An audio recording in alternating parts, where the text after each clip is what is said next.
E aí, gente, Hackerman aqui. A gente vai continuar falando hoje sobre o computação neuromórfica, que tem por objetivo criar hardwares que são mais parecidos com o nosso cérebro, criando neurônios artificiais para simular as computações feitas no nosso cérebro, embora não tenha como fazer isso da maneira que é, de verdade, porque a gente não sabe. Enfim, aí vai falar sobre o funcionamento do circuito, né? Então, na questão de biológica do nosso próprio cérebro, quando um neurônio ele está perto o suficiente de outro neurônio, então o neurônio A com o neurônio B,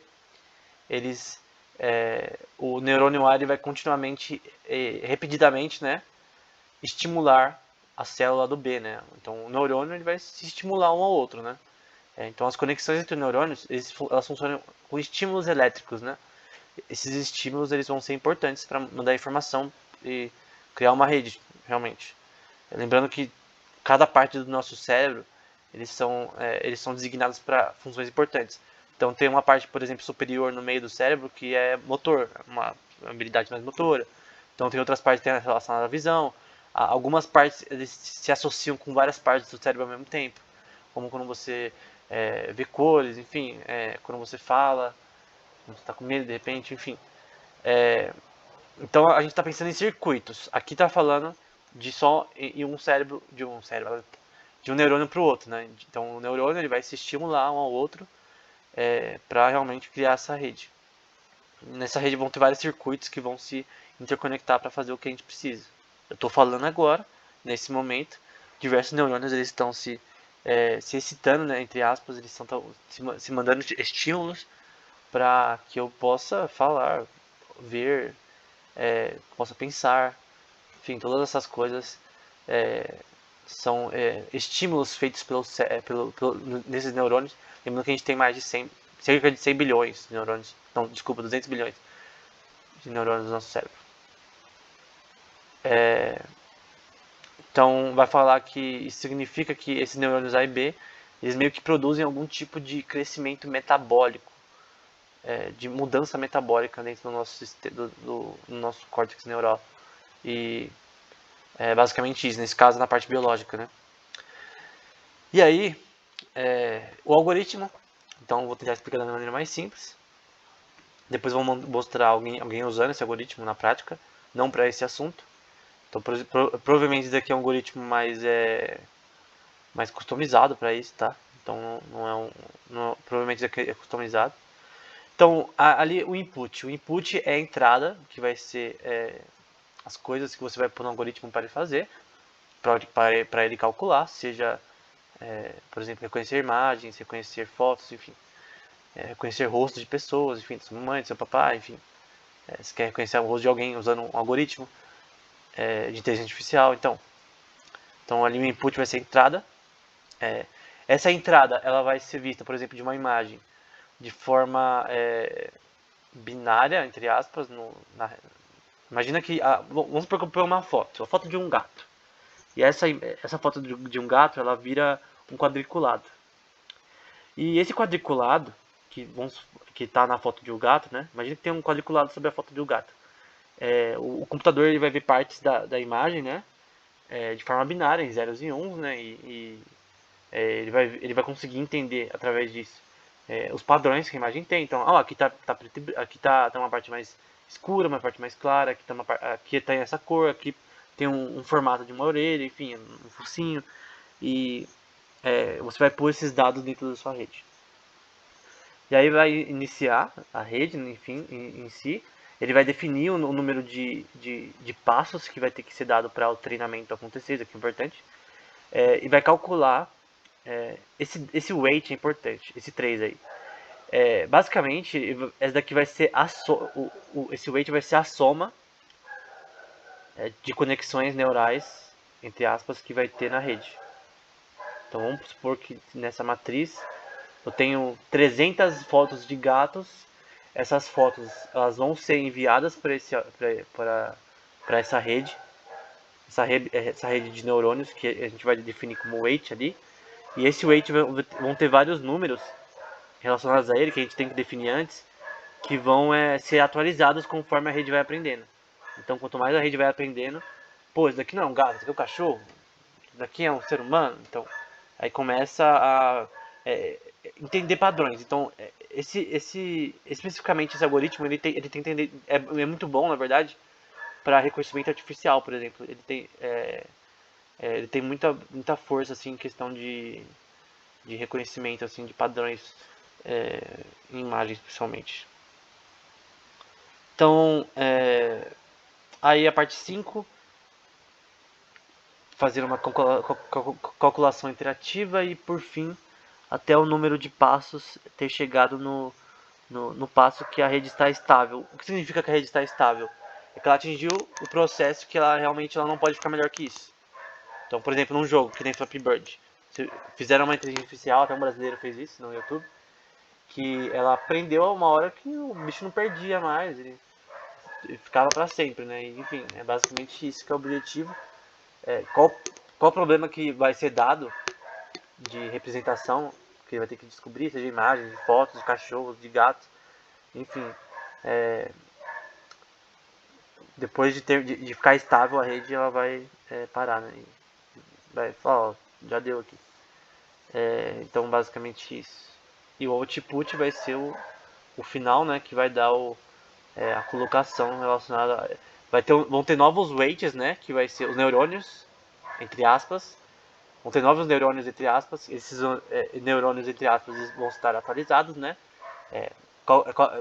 Vão estar bonitinhos, né? Porque eles foram treinados, mudaram os valores até conseguir reconhecer os padrões. E agora nós conseguimos reconhecer gatos usando esse programa. E vamos ver na prática isso, né? Tem esse algoritmo aqui, feito por um cara chamado Harshit Josh, que ele é de uma, eu não sei de faculdade que ele é, mas ele é um underground student, né? Então ele está fazendo bacharelado provavelmente em ciência da computação. Ele tem várias coisas aí relacionadas aos trabalhos dele. E tem 3 arquivos aqui, eu acho que só vou mostrar um. Que vão ser feitos em, eu não sei como fala o nome disso. Em Jupyter, né, que fala. Que é esse negócio aqui que o código fica assim, né. Então, basicamente, ali vai dar pra ver as libs que ele está usando, NumPy, que é bem conhecida, Matplotlib, que é bem importante, Seaborn também que é importante, essas daí são as de inteligência artificial, entre outras ali que são importantes para o programa dele, ali na primeira parte, né.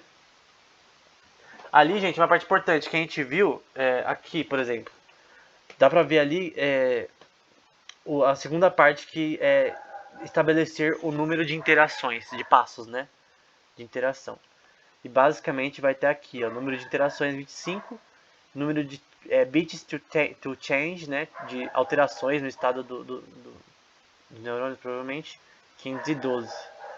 Então nessa parte, a parte 2 aí do algoritmo. Então, não sei se aquela parte ali estabeleceu o estado inicial, aquela parte ali antes das interações. Aí essa def imagem vai ser relacionada ao, provavelmente, calma aí, deixa eu pensar aqui. Aqui não é o banco de dados ainda. Provavelmente deve ser para abrir o banco de dados que ele que ele tem aqui, né? Esse data aqui, provavelmente o banco de dados dele de imagens. Esse aqui, na verdade, eu acho que é para reconhecer números. Então esse aqui vai ser relacionado a isso. Eu pulei algumas partes e aí, nessa parte aí, ele só põe, usando um Matplotlib, né?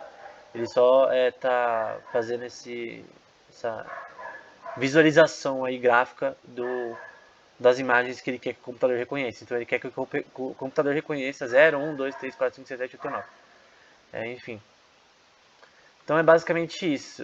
De uma forma bem simples, eu cortei algumas partes. Se você quiser ver mais, eu vou deixar o link na descrição aqui do vídeo. E aí você vem aqui nessa parte, você clica em notebooks, né? Vem nessa parte aqui e vê o algoritmo, os algoritmos que ele usou. Né? O algoritmo que ele usou, né? Que é o Hopfield, que estava naquele artigo que a gente viu. E aqui vai mostrar a aplicação desse algoritmo que a gente viu agora para reconhecimento por exemplo, de números, por exemplo, entre aspas. Então, desenharam uma matriz binárias relacionadas aos objetos, por exemplo, na imagem. Colocar essas imagens no algoritmo, fazer o treinamento delas, testar essa rede para ver se está dando tudo certo. E aí no final vai ter o nosso algoritmo que está reconhecendo os numerozinhos. E gente, segundo esse artigo, tá? Na verdade ele está citando outros artigos aqui, dá pra ver ali. Tá vendo aqui nessa parte do final, accuracy, que tem umas porcentagens? Ele vai citar alguns artigos ali. E dá pra ver que o Hopfield, ele foi considerado o melhor, 96% de acuracidade em reconhecimento de caracteres. Então, tipo essa coisa aqui. Letras talvez também, enfim, de caracteres, não de imagens.